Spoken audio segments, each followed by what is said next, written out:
L'importance du patrimoine amazigh au Maroc est de plus en plus admise et reconnue. Ce patrimoine constitue le résultat d'un cumul d'expériences, de compétences et de créativité à travers le temps. De sa spécificité naturelle, de sa longue histoire, de sa position stratégique et de la succession de plusieurs civilisations sur son territoire, dispose d'un patrimoine précieux, authentique et diversifié. Ce patrimoine constitue un lien entre les différentes générations et composantes de la société et un élément fondamental de l'identité marocaine. De ce fait, il mérite amplement la sauvegarde et la valorisation. Sa richesse et sa diversité justifient son intégration dans le processus de développement. Le patrimoine culturel amazigh regroupe l'ensemble des productions ingénieuses communautaires, ce à travers les différents systèmes d'adaptation au contact des autres civilisations et des contraintes de la nature. Le mode d'organisation des sociétés traditionnelles, les connaissances millénaires liées à l'architecture, kasbah, sor, grenier collectif, etc., au système agropastoral, techniques d'irrigation, gestion des parcours et des milieux naturels, aux chants religieux, darsa traditionnels, marabouts, etc., et à l'artisanat, poterie, tapisserie, bijouterie, etc., constituent une richesse unique à la fois au niveau de l'identité et de l'économie. Généralement, la gestion et le fonctionnement de l'Agadir relèvent des compétences des jma'a villageoises et communautaires et des compétences du Conseil des ayants droit, les inflas, ou littéralement les sages ou encore les lumana, c'est-à-dire les hommes de confiance qui sont les responsables directs du fonctionnement et de la gestion de l'Agadir. Les inflas apprennent par cœur les dispositions du code, du droit de l'Agadir et doivent les appliquer en toutes circonstances. Le gardiennage quotidien de l'Agadir relève de l'amine qui est la personne de confiance, comme le dit le terme, choisie par la communauté. Cette personne doit être étrangère à la communauté pour garantir une certaine neutralité dans le fonctionnement, mais il n'a aucun pouvoir. Sa fonction se limite à sa disponibilité pour ouvrir l'Agadir, nettoyer ses dépendances collectives et avertir les inflas si leur présence est obligatoire, par exemple s'il y a fuite d'eau, écroulement d'une partie de l'Agadir, menace quelconque. Agadir et Konka est situé sur un plateau entouré d'un village et de champs cultivés en bourg. Une forêt claire d'arganiers, belle vue sur la plaine du Souss et l'eau Atlas. Il est situé à 13 km sur la route goudronnée entre Memphone et Aïtbah. L'Agadir et Konka est créé en 1686 selon Jacques Meunier. Il comporte 151 chambres. Ce nombre est le résultat de plusieurs extensions par allongement de l'allée. Il contient aussi deux guettes de tours, 3 étages. La partie essentielle de l'édifice est évidemment le grenier proprement dit. Cette structure est simple ici puisqu'il est constitué de 2 longues travées aux murs aveugles sur l'extérieur, mais qui s'ouvrent par une multitude d'orifices sur la rue intérieure qui sépare les 2 travées. Ces longues travées sont divisées en un grand nombre de cases, dont la taille varie d'une case à une autre. La profondeur de ces cellules est d'environ 4,5 mètres sur 1,70 m de largeur. La hauteur ne dépasse pas en général 2 mètres, bien 2,10 mètres. La rue qui sépare les 2 alignements de cases a environ 4 mètres de largeur et une longueur de 65 mètres. Un aspect particulièrement spectaculaire du grenier est évidemment l'alignement des portes de bois qui ferment les cases, mais surtout les larges dalles de pierre qui hérissent les 2 façades du grenier et qui jouent un rôle essentiel. La toiture est faite généralement d'une série de poutres qui proviennent souvent de troncs de peupliers dont la longueur peut dépasser 5 mètres. Les règles de droit coutumier régissent ainsi les rapports sociaux entre les utilisateurs de l'Agadir. Le plus ancien de ces actes est la charte de l'Agadir Ajarif sur le territoire tribal des Idous Kaoufla. Celle-ci servait de référence lorsqu'il fallait construire un nouvel Agadir. المستويات اللي تقريبا صف على شكل يعني صفين متقابلين وسطهما نوية عن كل واحد. هاد الأحجار كتشوفوا هي أحجار استعملت كبرج يعني انتقال من أسفل يعني الغرف اللي في الطابق العلوي. طبعا هاد الأحجار كما قلنا راه يعني متينة على أساس أن هي اللي أونكاستخي في الحيط بواحد القدر اللي يجعلها أنها تسيبورتي لو بوا ديال الإنسان اللي حامل أكياس ديال الحبوب. من ناحية الأبواب ديال الغرف السابق تصنع من الخشب هناك أو يعني بعض الأبواب اللي هي فيها يعني نقوش كما قلنا دائما الحس الجمالي حاضر من الخشب بشكل جميل. هناك بقى يعني أبواب قديمة ما زالت، هناك أبواب يعني التي لم دمرت بشكل أو بآخر لإهمال الذي طال هذه المخازن لسنوات قبل. باش تبنى هاد يعني أولا في التفكير في هاد النمط وفي هاد البناية، ثم الأشغال يعني على امتداد يعني سنوات يعني كل هاد يعني بمعنى هاد الناس راه يعني كانوا ناس بنات ديال الحضارة يعني خدموا الإنسانية، ما كانوش زعما غير ناس بدائيين أو يعني بدون أي ضابط أو بدون أي مشروع. L'organisation des cases est en fonction de la nature des articles et produits à conserver. Il est composé en plus d'étagères, tantôt d'un niveau, tantôt de deux. Chaque niveau est compartimenté en plusieurs unités bien séparées les uns aux autres. Les tiers des cases sont souvent de dimensions réduites et variables, entre 0,60 m et 1 m, mais elles sont minutieusement décorées. Les unités sont destinées au stockage de produits divers, les céréales, la laine, le miel, l'huile, beurre salé, semences, légumes séchés, etc. Les actes adulaires sont aussi minutieusement gardés, soit dans des coffres ou bien dans des gargoulettes. Outre les différentes techniques de séchage, de silos, tisserfine, les citernes matfia et les terrasses tirola constituent des constructions ingénieuses d'adaptation à la rareté.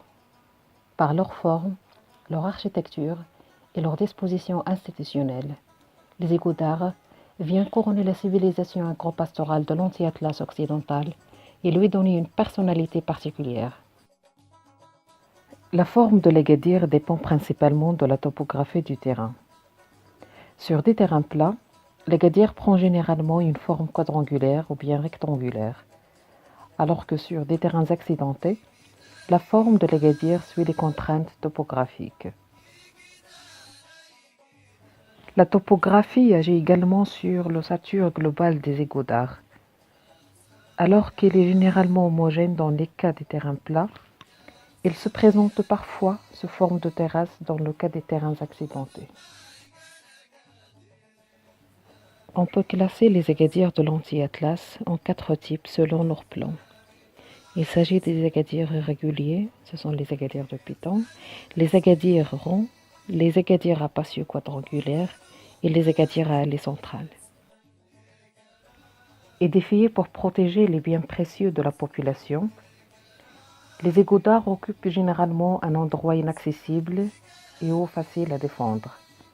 Ainsi, les divers magasins collectifs sont construits soit sur des sites géographiques d'accès difficile, qu'à des magasins collectifs des Drar, Aïtiga, à Massine, soit édifiés à l'un des 4 coins du village pour faciliter la défense et mieux surveiller l'espace avoisinant.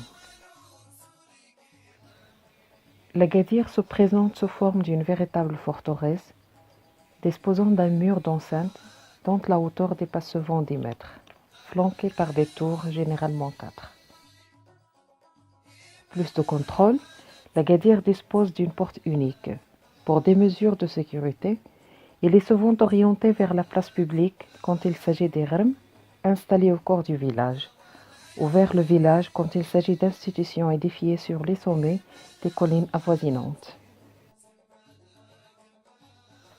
La division fonctionnelle de l'Agadir est frappante. Rien n'est laissé au hasard. La porte d'entrée est grande, ses dimensions permettent aux animaux chargés de rentrer et de sortir sans aucun dérangement. Juste après la porte d'entrée, on est dans un hall, le stouan, de dimension réduite, où on retrouve une petite banquette réservée aux gardiens qui contrôlent les entrées et sorties des ayants droit. Après les stouans, on retrouve la cour centrale où les charges à porter sur les dos d'animaux sont déposées et pesées avant leur acheminement vers les cases. La cour centrale donne accès aux différents compartiments et étages de l'Agadir. Chaque niveau est composé d'un nombre de cases qui varie sensiblement d'un Agadir à l'autre. La gestion et la surveillance de l'Agadir sont assurées par un gardien désigné par la Jma'a pour une durée déterminée, généralement une année. Ce gardien, qui porte localement le nom Adweb, devrait être honnête et intègre et en mesure d'assurer la surveillance des biens déposés dans l'Agadir. Il doit être sur place jour et nuit s'il n'y habite pas. Son salaire, souvent en nature, varie d'un village à l'autre. C'est une dotation annuelle fixée par case. L'acte de fondation précise le titre de propriété, les droits et devoirs réciproques des utilisateurs, les corvées telles que l'entretien, les tours de surveillance, la répression et la sanction des méfaits commis dans l'Agadir. L'Agadir est une institution socio-économique et politique. C'est l'un des éléments importants du patrimoine culturel amazigh. Les rares études traitant cet élément patrimonial affirment l'importance et la diversité de ses fonctions.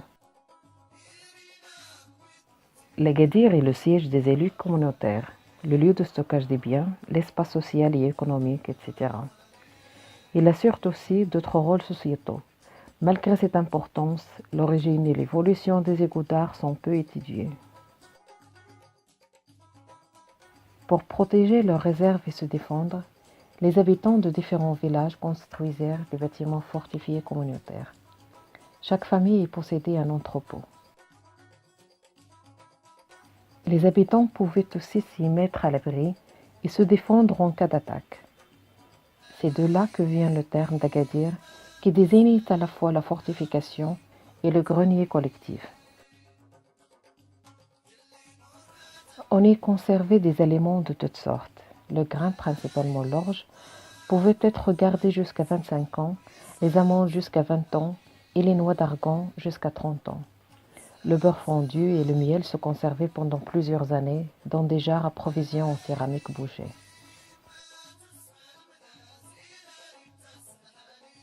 On y cachait aussi des pains de sel, des dattes, des figues, des sauterelles, du hindi et des peaux de mouton, de même que les armes et les munitions nécessaires à la défense, les bijoux, les vêtements de fête, des documents et des titres de propriété écrits sur des tablettes en bois. La décision de construire un Agadir était prise par la Jma'a, assemblée de représentants de chaque famille. Le terrain était acheté en commun, chaque famille veillait individuellement à la construction de sa pièce. Les parties communautaires, telles que l'enclos, l'enceinte, les tours de guette et les annexes, étaient construites aux frais de la communauté. Chaque famille payait un prix proportionné au nombre de pièces dont elle disposait.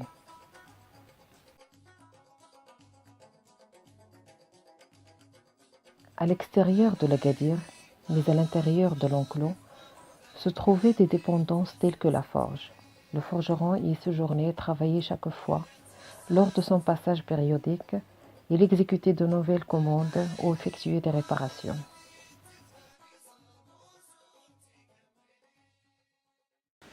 غرف وورشات ديال الحداده اللي فوجهم كانت عندهم ورشات هنا عندهم يعني بيوت اللي خازن وضع المصنوعات ديالهم المواد الاوليه.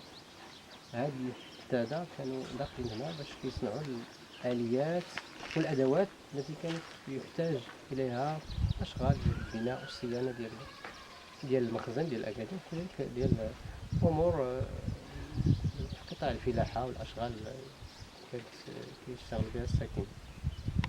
En eau potable en quantité suffisante pour la mine et les ayants droit qui se trouvent à l'intérieur.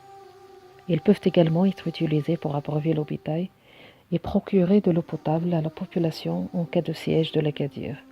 D'une manière générale, l'eau des citernes est une ressource rare et le droit de la consommer est limité.